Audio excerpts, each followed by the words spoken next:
Quad Call, brought to you by Bunnings Warehouse. O'Brien, Rankin, Keys, Berry. He's got it! The sub becomes the hero! Keys goes back to Berry, the sub. Standing start kick. Snaps. Goals! Adelaide hit the front. Sam Berry with his moment late. There's still a chance. Berry swings it around the corner for a goal. Their substitute has kicked the goal that might get them over the line for their first win of the season. Handball to Keys, to Berry. Snap from 40. It's very good from Berry. They snatch back the lead.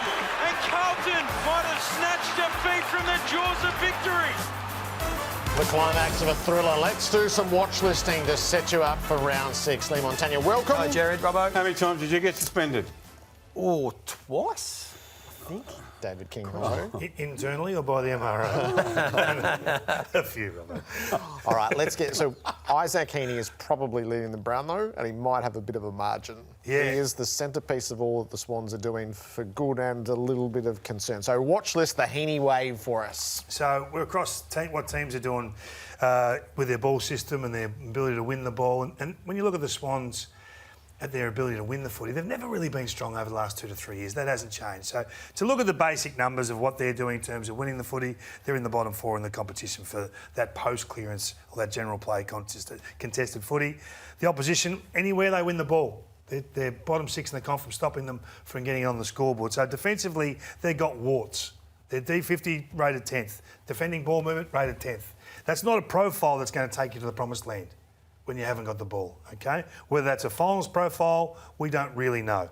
Let's have a look at what they're doing really well, because their ability to be efficient with the footy is saving them. And it's making ends meet. So inside 50, they're the best in the comp. They turn that into a score. Their damage from intercept and their damage from stoppage is top 4 in the comp. So this is where they're dangerous. Now, we've been talking, Joey and I, over the last few weeks, is that talent related? And when I look at Isaac Heeney, this is the game's unicorn right now. He is everything to every position in the ground. There's not many doing this. If you can just think of, this is a blend of Christian Petrarca and Patrick Dangerfield, but he can kick the footy. He's lethal by foot. There's no one else doing what he's doing. So when he goes in at centre bounces, he's the best in the competition. His clearances become scores. He's one of the rare centre forward players that goes back to D50 to get involved because the team need him to, and then he uses his decision making and his kicking skills. He's the number 1 score involvement player in the game, averaging 10.5 a week. He's involved in almost 40% of their scoring. So this is what he's doing really well. So when you play as a midfielder that gets forward, you get midfield matchups. So they're vulnerable the moment they step inside their defensive 50. He's got them. His smarts, his craft and his sheer talent come to the fore. Here he's against another opposition midfielder at a forward 50 stoppage. Happy days. So every time he goes into one facet or one component of the game, if he's not the best in the comp, he's in the top 2 or 3. Yeah. He's a rare talent. So he again, Setterfield, come to the deep end of the pool with me. See if you can swim down here. Doing a reasonable job. Yep, you're thereabouts. When he's targeted inside the forward 50, he's the most beneficial player or most likely in the competition to turn into a score. Number 1 target in the competition. And the team score when they go to him.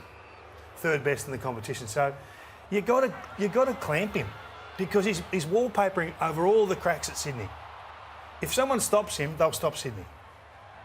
That's how drastic it is, and that's how big he is to what they want to do at the moment. If you're not going to clamp him, you want a good reason. This is Collingwood just allowing him to run. So if he drops into these little zones, they kick it to him because they see his presence. So Joey, I don't have the answer on this, and we've talked about this for weeks. But we saw Brisbane do it with Petrarca last week, sacrificing a wingman, a redundant position in a lot of ways, to clamp the best because these double-up possessions are killing you. It's really the Bontempelli effect, isn't it? That's what Bontempelli has done for the Dogs for so long. He does everything. You know, he goes forward when they need him, can kick a goal. He's a beautiful user, but he wins clearance.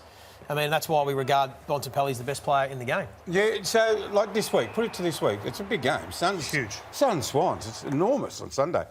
Is Dimmer a system v system, Or does Dimmer employ traditionally a run-with player?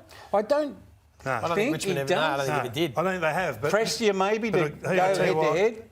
Robbo, no one's done it this year, right? And he's at 26.5 ranking points a week. It's the best start to the year that Champion Data have ever recorded after 5 weeks. Yep. So you can go with your system, right? But he's going to be north of 20 points. And at the end of the game, you're going to go, gee, he's done it. God, we knew he was going to bloody do So that. it's a frustration for coaches. I get it.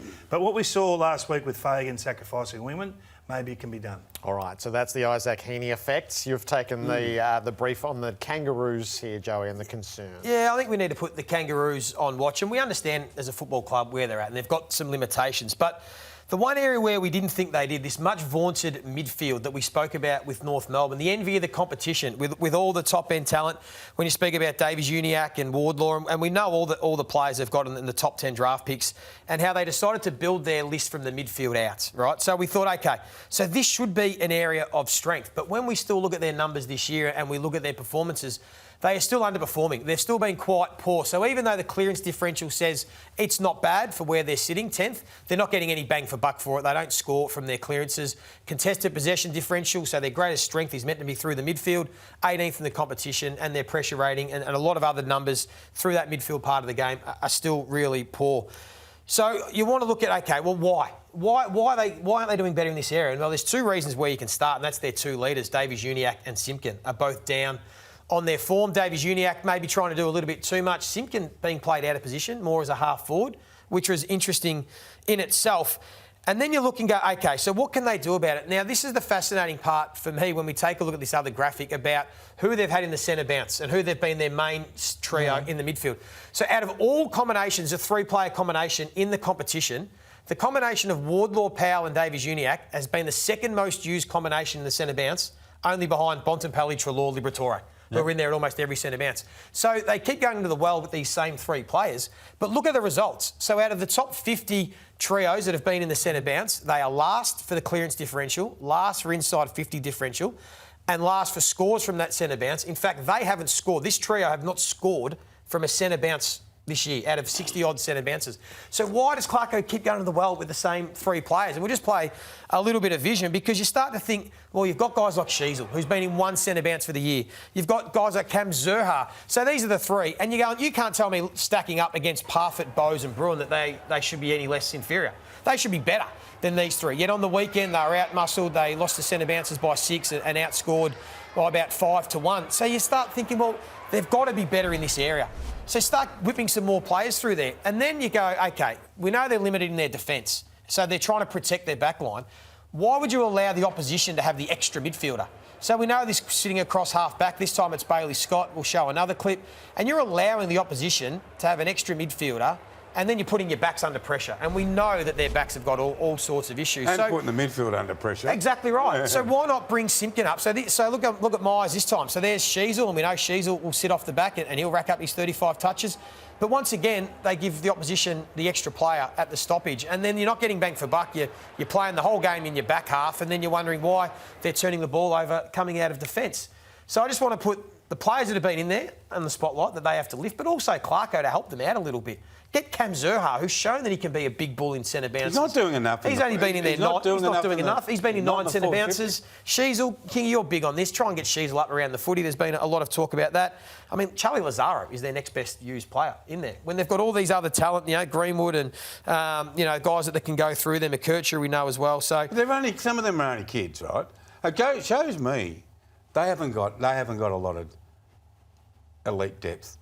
In the midfield, though, they should be having more. They've got Phillips. Played 20 games. He's played 20 games. Yeah, they're still young. They're still young. 20 games, Wardlaw. We can't expect him to.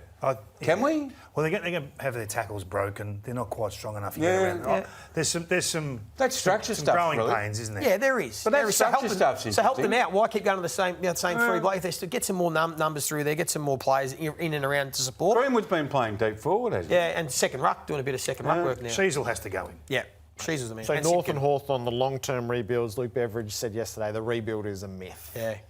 Are these the rolled gold example? I think so. I think that this whole talk, and it was sort of my frustration about Hawthorn when everyone says it's a 3 to 5 year rebuild. We've never seen a 3 to 5 year rebuild. They're upwards of 10 years if you're going to do it properly. Carlton and Melbourne have probably been the two that took a long, long time to find a core group that can do it. So I understand Bevo's point. Bevo's saying, I'm not going to wait until all these players are 30 plus and they're over the hill. And then he understands they've got to regenerate on the run. It's much easier in the modern competition when you're at the top to stay up near the top than it is to go down the bottom and think you're going to work your way up. It takes way longer than people give credit for.